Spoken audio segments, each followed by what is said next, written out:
Il y a 23 ans, Jennifer Aniston disait oui à Brad Pitt au cours d'une cérémonie à $1 million. Un des 200 invités présents a donné quelques détails du faste de ce mariage qu'il n'oubliera jamais. Adulée pour son rôle de Rachel dans Friends, Jennifer Aniston rencontre Brad Pitt en 1998, 2 ans seulement avant leur mariage. Véritable coup de foudre, les amoureux décident de se dire oui le 29 juillet 2000 lors d'une cérémonie à Malibu, pour laquelle ils n'ont pas hésité à mettre la main au portefeuille.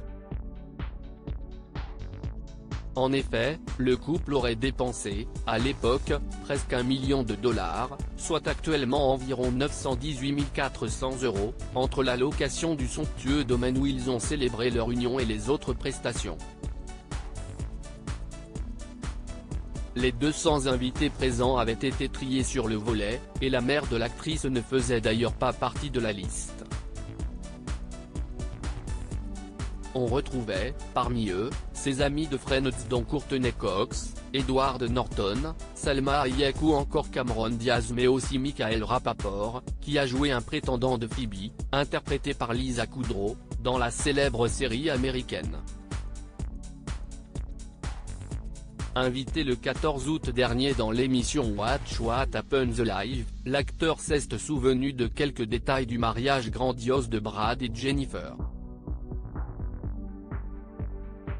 J'étais au mariage de Brad Pitt et Jennifer Aniston, ils avaient un mur de caviar, il m'en reste encore que j'avais mis de côté, affirmait Michael Rapaport.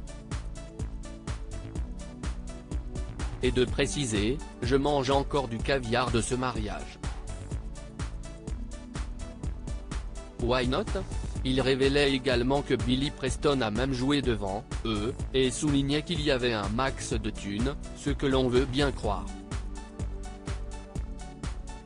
Un mariage luxueux, aucun détail n'avait fuité à l'époque puisque chaque invité avait dû signer un accord de confidentialité.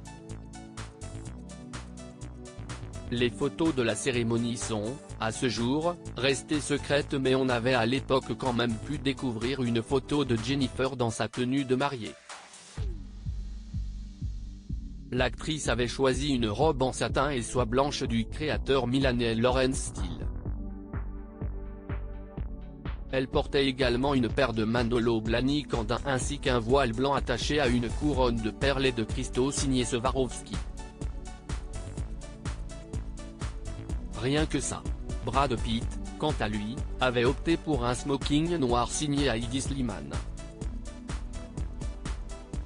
Jennifer confiait à l'époque l'émotion de Brad quand il l'a vu arriver dans sa robe blanche.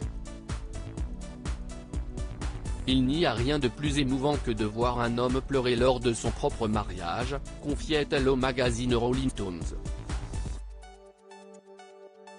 Finalement, après 7 ans de relation, Jennifer Aniston et Brad Pitt ont annoncé leur séparation au début de l'année 2005. Les rumeurs d'adultère avec Angelina Jolie avaient fait rage suite à la sortie de Mr. and Mrs. Smith la même année.